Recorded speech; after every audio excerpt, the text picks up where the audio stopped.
नमस्कार, मैं हूं अमरीश कुमार। आज मैं पब्लिक इंटरेस्ट लिटिगेशन जनहित याचिका के बारे में आपको बताने जा रहा हूं। कारण ये है क्योंकि इस समय पब्लिक इंटरेस्ट लिटिगेशन काफ़ी चर्चा में है, तो सोचा क्यों ना आपको उसके बारे में संक्षेप में शॉर्ट में बताया जाए।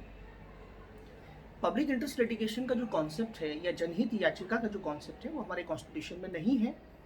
ये एक जुडिशियल इनिशिएटिव है, मतलब इसको न्यायपालिका के द्वारा इसको जो है डिज़ाइन किया गया, राइट। और क्योंकि हमारी जुडिशरी कहीं ना कहीं एक्टिव है, राइट, तो जुडिशियल जो एक्टिविज्म है के अंतर्गत जो है पब्लिक इंटरेस्ट लिटिगेशन के कॉन्सेप्ट को लाया गया। अब पब्लिक इंटरेस्ट कॉन्सेप्ट जो पब्लिक इंटरेस्ट लिटिगेशन कॉन्सेप्ट है वो क्या होता है, जैसे हम जनहित बोलते हैं, नाम ही आप समझ रहे हैं। तो मैं आपको बताना चाहता हूँ कि भारत के संविधान में पीआईएल का कॉन्सेप्ट कॉन्स्टिट्यूशन में नहीं दिया है। भारत के संविधान में लोकस स्टैंडाई की बात की गई है। लोकस स्टैंडाई क्या होता है?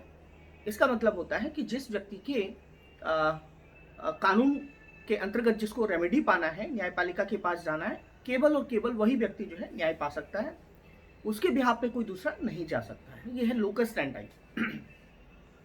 तो पहले न्यायपालिका में ये कॉन्सेप्ट लागू था, लेकिन पब्लिक इंटरेस्ट लिटिगेशन के साथ क्या हुआ कि ये हमने जो है यूएसए से लिया है। पहली बात तो ये है जो यूपीएससी में पूछा जाता है। हमारे जस्टिस थे सुप्रीम कोर्ट में, बाद में वो सीजीआई भी रहे, और जिनका नाम है जस्टिस पीएन भगवती साहब। तो इन्होंने जो है एक केस था 1979 में, हुसैन आरा खातून। तो इस केस में जो है पब्लिक इंटरेस्ट लिटिगेशन जो है कि कह सकते हैं पहली बार एक्सेप्ट की गई कोर्ट के द्वारा। तो आपसे कभी पूछा जाएगा कि फादर ऑफ पीआईएल कौन है, तो आप बता सकते हैं कि जस्टिस पीएन भगवती साहब। एक बात मैं और आपको बताना चाहता हूं कि ये जो जस्टिस कृष्णा अय्यर हैं, उनका नाम भी हम इसके साथ ऐड कर सकते हैं।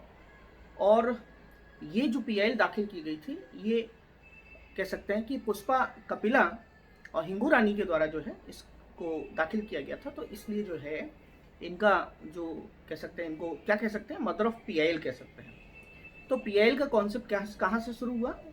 ये इसको लिया गया यूएसए से लिया गया, ये कि काफ़ी इंपॉर्टेंट है, पूछा जाता है। और ये न्यायपालिका मतलब हमारे जो कॉन्स्टिट्यूशन में पहले से नहीं है, इसको हम लिंक कर सकते हैं। कौन से article? Article 39A।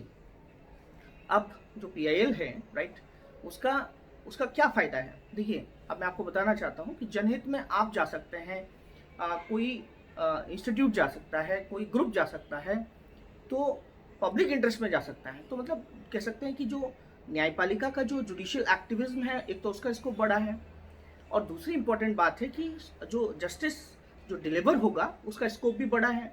Rule of law जो है इस्टेब्लिश्ड हुआ है इसके द्वारा, सोशल जस्टिस इस्टेब्लिश्ड हुआ है इसके द्वारा। बहुत सारे मामले जो हैं इसके द्वारा रेज किए जाते हैं, जैसे अभी हेट स्पीच का मामला था, उसमें भी पब्लिक इंटरेस्ट लिटिगेशन जो है दाखिल की गई।